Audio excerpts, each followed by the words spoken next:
ప్రయాణికుల ఇబ్బందులను దృష్టిలో ఉంచుకొని ఉండి ఆర్టీసీ బస్టాండ్ నందు మౌలిక వస్తువులు మెరుగుకు కృషి చేస్తున్నట్లు రాష్ట్ర శాసనసభ ఉపసభాపతి మరియు ఉండి నియోజకవర్గం శాసనసభ్యులు రఘురామకృష్ణంరాజు అన్నారు.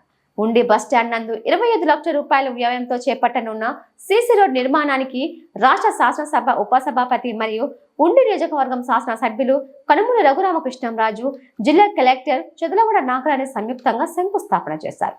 అనంతరం నూతన ఎన్టీఆర్ పెన్షన్ భరోసా పంపిణీలో పాల్గొన్నారు.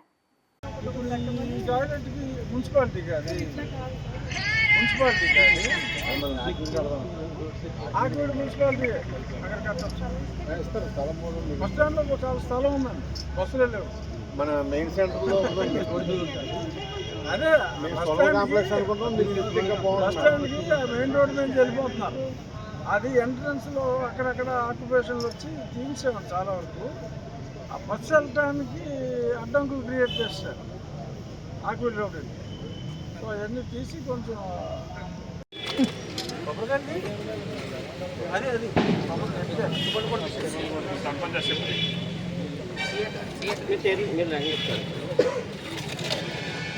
ఆర్ఎం గారు మీరు ఆర్ఎం గారితో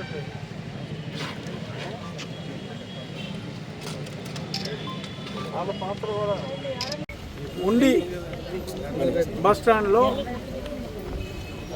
ఎప్పటి నుంచో కొంచెం వర్షం వస్తే వర్షాకాలం ప్రయాణికులు అందరూ చాలా ఇబ్బంది పడుతున్నారు. అందులోనూ ఉచిత బస్సు పథకం తర్వాత మహిళలు అత్యధిక సంఖ్యలో బస్ ట్రావెల్ పెరిగింది. ఈ ప్రయాణికుల సదుపాయాలని దృష్టిలో పెట్టుకుని ఇక్కడ ఈ బస్ స్టాండ్లో concrete CC road entry to exit ఒకేసారి 2 బస్సులు వచ్చినప్పటికీ కూడా పక్కన వెళ్ళేలా 10 మీటర్ల రోడ్డు, స్టాండర్డ్గా అయితే నార్మల్గా ఎన్ఆర్జీఎస్లో 3 మీటర్లు ఉంటుంది. 10 మీటర్ల రోడ్డు ఎన్ఆర్జీఎస్ నిధుల నుంచి ఖర్చు పెట్టి చేయడానికి ఈరోజు శంకుస్థాపన జరిగింది. రేపే పనులు మొదలవుతాయి. అలాగే టాయిలెట్స్ కూడా ఉన్న బ్లాక్ దూరంగా ఉంది.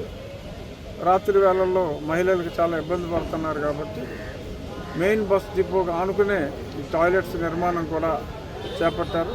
ఒక 15 రోజుల నుంచి 20 రోజుల్లోనే